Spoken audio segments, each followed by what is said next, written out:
Proclamação da República Brasileira. Um evento que, de repente, virou a página da história do nosso país. Mas o que realmente aconteceu naquele dia? Foi como a gente aprende na escola? Vamos mergulhar juntos nessa história, que é bem mais complexa do que parece. Olha essa data aí, 15 de novembro de 1889.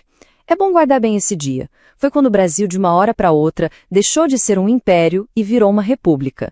Só que essa mudança, essa transição, ela não foi nada, mas nada simples. Então, a grande pergunta é, como é que isso aconteceu?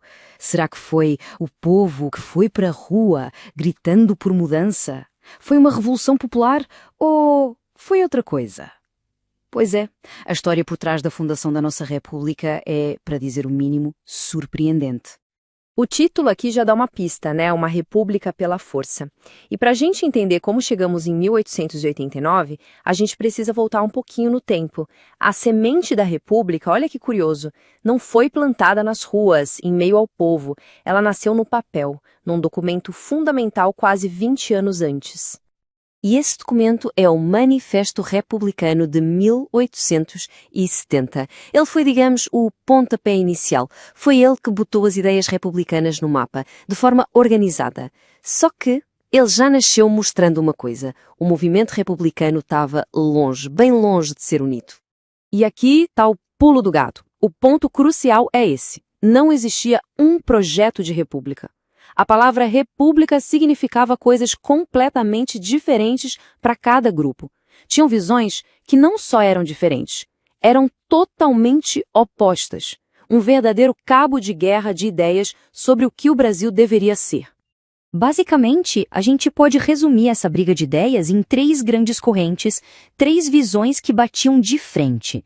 Vamos dar uma olhada em quem eram esses grupos e o que cada um queria. Olha só que interessante essa tabela, ela resume bem o cenário. De um lado, tínhamos os positivistas. Eram principalmente militares e pensadores alinhados a eles. O que eles queriam? Um governo central forte, bem autoritário, para impor a ordem e o progresso, nem que fosse na marra com uma ditadura temporária. Aí, no outro canto, estavam os evolucionistas. Pensa nos grandes fazendeiros, na elite intelectual da época. Eles queriam uma transição mais calma, mais gradual, protegendo a propriedade privada e dando mais autonomia para as províncias.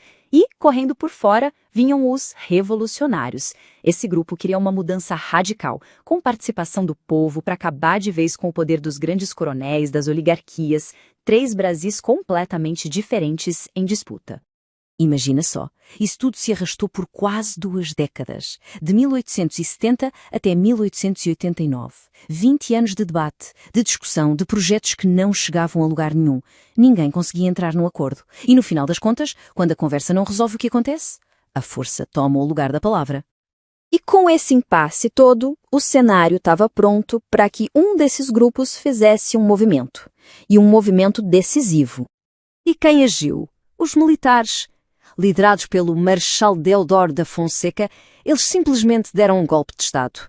Lembra daquela visão dos positivistas, de um poder central forte? Foi exatamente isso que aconteceu. Eles passaram por cima de todo o mundo, atropelaram os outros projetos e tomaram o poder. E esse golpe marca o início de um período inteiramente novo na nossa história, a chamada Primeira República. Um capítulo que vai durar mais de 40 anos, lá até 1930, e que, vai redesenhar completamente o mapa político do Brasil.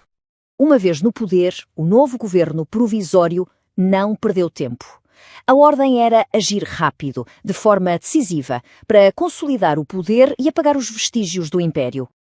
E os primeiros passos mostram bem como a coisa foi de cima para baixo. Olha a sequência. Primeiro passo, dissolveram tudo o que era poder local. As assembleias provinciais, as câmaras municipais, acabou. Passo 2, tiraram todos os governadores da época do cargo.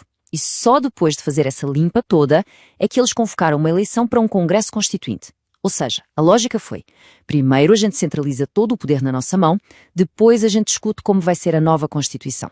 Bem sintomático, né? Então, resumindo a ópera, a nossa república não nasceu de um grito popular nas ruas. Ela foi estabelecida por um golpe militar que defendia uma visão bem específica de país. E entender isso, mas entender mesmo, é fundamental para a gente compreender tudo o que veio depois. A natureza do governo que se formou,